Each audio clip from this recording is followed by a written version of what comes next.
ओम शांति। 7 मई 2025 के आज की मुरली के महावाक्य हैं।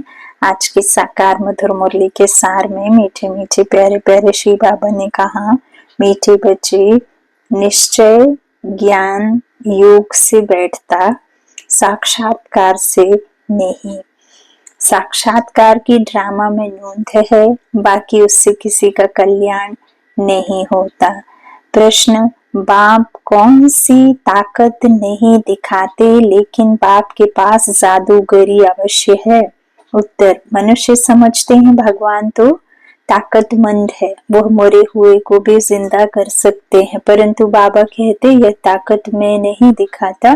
बाकी कोई नौधा भक्ति करते हैं तो उन्हें साक्षात्कार करा देता हूँ, यह भी ड्रामा में नोंद है।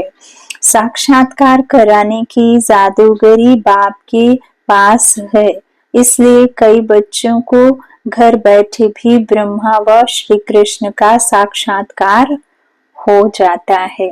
गीत कौन आया मेरे मन के द्वारे। ओम शांति।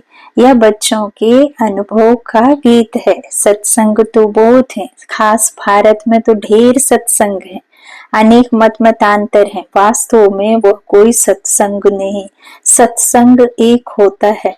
बाकी तुम वहां किसी विद्वान आचार्य पंडित का मुंह देखेंगे, बुद्धि उस तरफ जाएगी। यहाँ फिर अनोखी बात है, यह सत्संग एक ही बार इस संगम युग पर होता है। यह तो बिल्कुल नई बात है। उस बेहद के बाप का शरीर तो कोई है नहीं। कहते हैं मैं तुम्हारा निराकार शिव बाबा हूँ। तुम और सत्संगों में जाते हो तो शरीरों को ही देखते हो। शास्त्र याद कर फिर सुनाते हैं, अनेक प्रकार के शास्त्र हैं, वह तो तुम जन्म जन्मांतर सुनाते आए हो। अब है नई बात, बुद्धि से आत्मा जानती है। बाप कहते हैं, हे मेरे सिकीलधे बच्चे, हे मेरे सालिग्रामों, तुम बच्चे जानते हो 5000 वर्ष पहले इस शरीर द्वारा बाबा ने पढ़ाया था। तुम्हारी बुद्धि एकदम दूर चली जाती है तो बाबा आया है। बाबा अक्षर मीठा, कितना मीठा है, वह है माता पिता। कोई भी सुनेंगे तो कहेंगे पता नहीं इन्हों के माता पिता कौन है। बरोबर वह साक्षात्कार कराते हैं तो उसमें भी वह मूंझते हैं, कभी ब्रह्मा को कभी कृष्ण को देख लेते हैं तो विचार करते रहते हैं कि यह क्या है। ब्रह्मा का भी बहुतों को घर बैठे साक्षात्कार होता है। अब ब्रह्मा की तो कभी कोई पूजा करते नहीं है, श्री कृष्ण आदि की तो करते हैं, ब्रह्मा को तो कोई जानते भी नहीं होंगे। प्रजापिता ब्रह्मा तो अब आया है, यह है प्रजापिता। बाप बैठ समझाते हैं कि सारी दुनिया पतित है तो जरूर यह भी बहुत जन्मों के अंत में पतित ठहरे, कोई भी पावन नहीं है। इसलिए कुंभ के मेले पर, हरिद्वार गंगा सागर के मेले पर जाते हैं, समझते हैं स्नान करने से पावन बन जाएंगे। लेकिन यह नदियां कोई पतित पावनी थोड़े ही हो सकती है। नदियां तो निकलती हैं सागर से। वास्तव में तुम हो ज्ञान गंगाएं, महत्व तुम्हारा है। तुम ज्ञान गंगाएं जहां तहां निकलती हो, वो लोग फिर दिखलाते हैं तीर मारा और गंगा निकली। तीर मारने की तो बात नहीं, यह ज्ञान गंगाएं देश देशांतर जाती हैं। शिव बाबा कहते हैं, मैं ड्रामा के बंधन में बांधा हुआ हूँ, सभी का पाठ निश्चित किया हुआ है, मेरा भी पाठ निश्चित है। कोई समझते भगवान तो बहुत ताकतमंद है, मरे हुए को भी जिंदा कर सकते हैं, यह सभी को पोड़े हैं। मैं आता हूँ पढ़ाने के लिए, बाकी ताकत क्या दिखाएंगे। साक्षात्कार की भी जादूगरी है। नौधा भक्ति करते हैं तो मैं साक्षात्कार कराता हूँ, जैसे काली का रूप दिखलाते हैं, उन पर फिर तेल चढ़ाते हैं। अब ऐसी काली तो है नहीं, परंतु काली की नौधा भक्ति कर बहुत करते हैं। वास्तव में काली तो जगत अम्बा है। काली का ऐसा रूप तो नहीं, परंतु नौदा भक्ति करने से बाबा भावना का भाड़ा दे देते हैं। कांप चिता पर बैठने से काले बने, अब ज्ञान चिता पर बैठ गोरे बनते हैं। जो काली अब जगदम्बा बनी है वह साक्षात्कार कैसे कराएगी? तो वह तो अभी बहुत जन्मों के भी अंत वाले जन्म में है। देवताएं तो अभी है नहीं, तो वह क्या साक्षात्कार कराएंगे? बाप समझाते हैं, यह साक्षात्कार की चाबी मेरे हाथ में है। अल्पकाल के लिए भावना पूरी करने के लिए साक्षात्कार करा देता हूँ, परंतु वह कोई मेरे से नहीं मिलते। मिसाल एक काली का देते हैं, इस रीति बहुत है। हनुमान, गणेश आदि भल सिख लोग भी गुरु नानक की बहुत भक्ति करें तो उन्हें भी साक्षात्कार हो जाएगा, परंतु वह तो नीचे चले आते हैं। बाबा बच्चों को दिखलाते हैं, देखो यह गुरु नानक की भक्ति कर रहे हैं, साक्षात्कार फिर भी मैं कराता हूँ। वह कैसे साक्षात्कार कराएंगे? उनके पास साक्षात्कार कराने की चाबी नहीं है। यह बाबा कहते हैं, मुझे विनाश स्थापना का साक्षात्कार भी उस बाबा ने कराया, परंतु साक्षात्कार से कोई का भी कल्याण नहीं। ऐसे तो बहुतों को साक्षात्कार होते थे, आज वह है नहीं। बहुत बच्चे कहते हैं हमको जब साक्षात्कार हो तो निश्चय बैठे, परंतु निश्चय साक्षात्कार से नहीं हो सकता। निश्चय बैठता है ज्ञान और योग से। 5000 वर्ष पहले भी मैंने कहा था कि यह साक्षात्कार मैं कराता हूँ। मीरा ने भी साक्षात्कार किया, ऐसे नहीं कि आत्मा वहां चली गई। नहीं, बैठे बैठे साक्षात्कार कर लेते हैं, लेकिन मेरे को नहीं प्राप्त कर सकते। बाप कहते हैं कोई भी बात का संशय हो तो जो भी ब्राह्मणिया टीचर्स हैं उनसे पूछो। यह तो जानते हो बच्चियां भी नंबरवार हैं, नदियां भी नंबरवार होती हैं। कोई तो तालाब भी है बहुत गंदा, बासी पानी होता है, वहां भी श्रद्धा भाव से मनुष्य जाते। वह है भक्ति की अंधश्रद्धा। कभी भी कोई से भक्ति छुड़ानी नहीं है। जब ज्ञान में आ जाएंगे तो भक्ति आपे ही छूट जाएगी। बाबा भी नारायण का भक्त था। चित्र में देखा लक्ष्मीदास बन नारायण के पांव दबा रही है तो यह बिल्कुल अच्छा नहीं लगा। सतयुग में ऐसा होता नहीं। तो मैंने एक आर्टिस्ट को कहा कि लक्ष्मी को इस दासी पने से विदाई दे दो। बाबा भक्त तो था, परंतु ज्ञान थोड़े ही था। भक्त तो सभी हैं। हम तो बाबा के बच्चे मालिक हैं। ब्रह्मांड का भी मालिक बच्चों को बनाते हैं, कहते हैं तुमको राज्य भाग्य देता हूँ। ऐसा बाबा कभी देखा? उस बाबा को पूरा याद करना है। उनको तुम इन आंखों से नहीं देख सकते, उनसे योग लगाना है। याद और ज्ञान भी बिल्कुल सहज है। बीज और झाड़ को जानना है। तुम उस निराकारी झाड़ से साकारी झाड़ में आए हो। बाबा ने साक्षात्कार का राज भी समझाया, झाड़ का राज भी समझाया। कर्म अकर्म विकर्म की गति भी बाबा ने समझाई है। बाप, टीचर, गुरु तीनों से ही शिक्षा मिलती है। अभी बाबा कहते हैं मैं तुमको ऐसी शिक्षा देता हूँ, ऐसे कर्म सिखलाता हूँ जो तुम 21 जन्म सदा सुखी बन जाते हो। टीचर शिक्षा देते हैं ना, गुरु लोग भी पवित्रता की शिक्षा देते हैं अथवा कथाएं सुनाते हैं, परंतु धारणा बिल्कुल नहीं होती। यहाँ तो बाप कहते हैं अंतमति सो गति होगी। मनुष्य जब मरते हैं तो भी कहते हैं राम राम कहो, तो बुद्धि उस तरफ चली जाती है। अभी बाप कहते हैं मैं तुम्हारा साकार से योग छूटा, अब मैं तुमको बहुत अच्छे कर्म सिखलाता हूँ। श्री कृष्ण का चित्र देखो, पुरानी दुनिया को लात मारते और नई दुनिया में तो तुम भी पुरानी दुनिया को लात मार नहीं हो, तो तुम्हारी नरक के तरफ है लात, स्वर्ग तरफ है मुंह। शमशान में भी अंदर जब घुसते हैं तो मुर्दे का मुंह उस तरफ कर लेते हैं, लात पिछाड़ी तरफ कर लेते हैं। तो यह चित्र भी ऐसे बनाया है। मम्मा बाबा और तुम बच्चे, तुमको तो मम्मा बाबा को फॉलो करना पड़े जो उनकी गद्दी पर बैठो। राजा के बच्चे प्रिंस प्रिंसेस कहलाते हैं ना।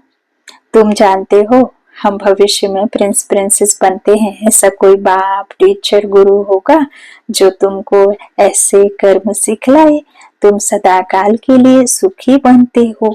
यह शिव बाबा का घर है। हाँ, शिव बाबा का वर है, वरदान दिया ना, तो वह आशीर्वाद करते हैं। यह नहीं हमारे ऊपर उनकी कृपा है।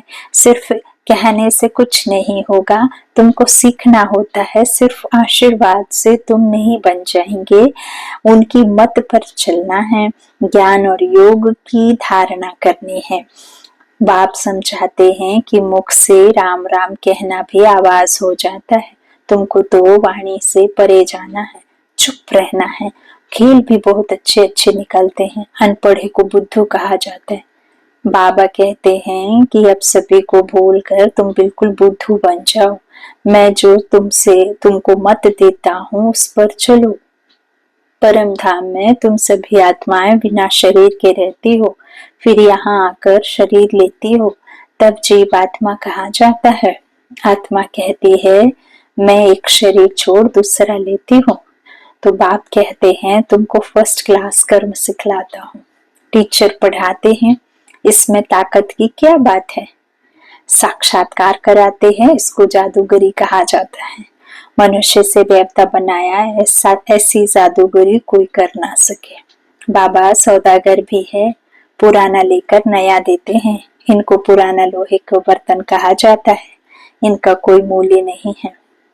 आजकल देखो तांबे के भी पैसे नहीं बनते, वहां तो सोने के सिक्के होते हैं। वंडर है ना, क्या से क्या हो गया है। बाप कहते हैं मैं तुमको नंबर 1 कर्म सिखलाता हूँ, मनमना भव हो जाओ। फिर है पढ़ाई, जिससे स्वर्ग का प्रिंस बनेंगे। अभी देवता धर्म जो प्रायः लोप हो गया है, वह फिर से स्थापन होता है। मनुष्य तुम्हारी नई बातें सुनकर वंडर खाते हैं। कहते हैं कि स्त्री पुरुष दोनों ही इकट्ठे रह पवित्र रह सकें, यह कैसे हो सकता। बाबा तो कहते भले इकट्ठे रहो, नहीं तो मालूम कैसे पड़े। बीच में ज्ञान तलवार रखनी है, इतनी बहादुरी दिखानी है। परीक्षा होती है तो मनुष्य इन बातों में वंडर खाते हैं, क्योंकि शास्त्रों में तो ऐसी बातें हैं नहीं। यहाँ तो प्रैक्टिकल में मेहनत करनी पड़ती है। गंधर्व विवाह की बात यहाँ की है। अभी तुम पवित्र बनते हो तो बाबा कहते बहादुरी दिखाओ, सन्यासियों के आगे सबूत देना है। समर्थ बाबा ही सारी दुनिया को पावन बनाते हैं। बाप कहते हैं बल साथ में रहो, सिर्फ नगन नहीं होना है। यह सभी है युक्तियां, बड़ी जबरदस्त प्राप्ति है। सिर्फ एक जन्म बाबा के डायरेक्शन पर पवित्र रहना है। योग और ज्ञान से एवर हेल्दी बनते हैं। 21 जन्मों के लिए इसमें मेहनत है ना। तुम हो शक्ति से ना, माया पर जीत बहन जगत जीत बनते हो। सभी थोड़े ही बनेंगे, जो बच्चे पुरुषार्थ करेंगे वही उच्च पद पाएंगे। तुम भारत को ही पवित्र बनाकर फिर भारत पर ही राज्य करते हो। लड़ाई से कभी सृष्टि की बादशाही मिल ना सके, यह वंडर है ना। इस समय सब आपस में लड़कर खलास हो जाते हैं, मक्खन भारत को मिलता है। दिलाने वाली है वंदे मातरम, मेजॉरिटी माताओं की है। अब बाबा कहते जन्म जन्मांतर तुम गुरु करते आए, शास्त्र पढ़ते आए हो। अब हम तुमको समझाते हैं, जज योर सेल्फ। राइट क्या है? सतयुग है राइटियस दुनिया, माया अनराइटियस बनाती है। अब भारतवासी रिलीजियस बन पड़े हैं, रिलीजन नहीं, इसलिए माइट नहीं रही है। इरिलीजियस, अनराइटियस, अनलॉफुल, इंसॉल्वेंट बन पड़े हैं। बेहद का बाप है, इसलिए बेहद की बातें समझाते हैं। कहते हैं कि फिर तुमको रिलीजियस मोस्ट पावरफुल बनाता। स्वर्ग बनाना तो पावरफुल का काम है, परंतु है गुप्त। इनकॉग्निटिव वॉरियर्स हैं। बाप का बच्चों पर बहुत प्यार होता है, मत देते हैं। बाप की मत, टीचर की मत, गुरु की मत, सोनार की मत, धोबी की मत, इसमें सभी मतें आ जाती हैं। अच्छा, मीठे मीठे सिकिलाधे बच्चों प्रति माता पिता बाप दादा का याद प्यार और गुड मॉर्निंग। रूहानी बाप की रूहानी बच्चों को नमस्ते। हम रूहानी बच्चों की रूहानी माता पिता बाप दादा को याद प्यार और गुड मॉर्निंग। शुक्रिया बाबा, शुक्रिया। धारणा के लिए मुख्य सार है। पहला, बाबा ने कहा इस एक अंतिम जन्म में बाप के डायरेक्शन पर चल कर ग्रस्त में रहते पवित्र रहना है, इसमें बहादुरी दिखानी है। दूसरा, श्रीमत पर सदा श्रेष्ठ कर्म करने हैं, वाणी से परे जाना है, जो कुछ पढ़ा व सुना है उसे भूल बाप को याद करना है। वरदान दिया बाबा ने, परिस्थितियों को गुड लक समझ अपने निश्चय के फाउंडेशन को मजबूत बनाने वाले अचल अडोल भव। कोई भी परिस्थिति आए तो आप हाई जंप दे दो, क्योंकि परिस्थिति आना भी गुड लक है। यह निश्चय के फाउंडेशन को मजबूत करने का साधन है। आप जब एक बारी अंगद के समान मजबूत हो जाएंगे तो यह पेपर भी नमस्कार करेंगे।